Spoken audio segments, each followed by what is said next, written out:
E aí galera, tudo bem com vocês? Hoje a gente está com um amortecedor de um Ford Ka 2020-21.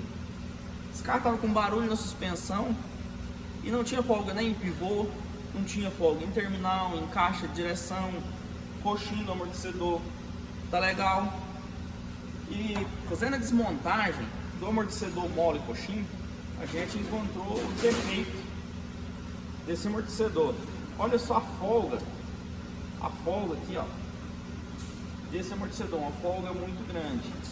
O que isso acontece?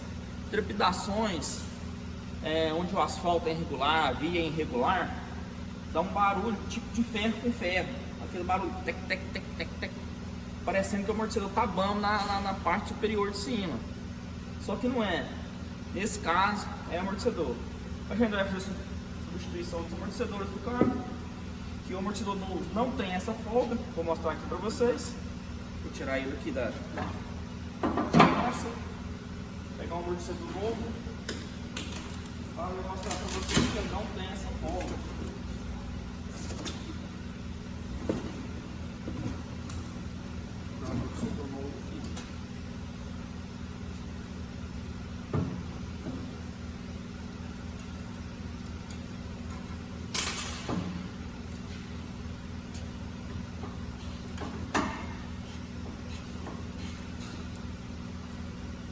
Amortecedor novo.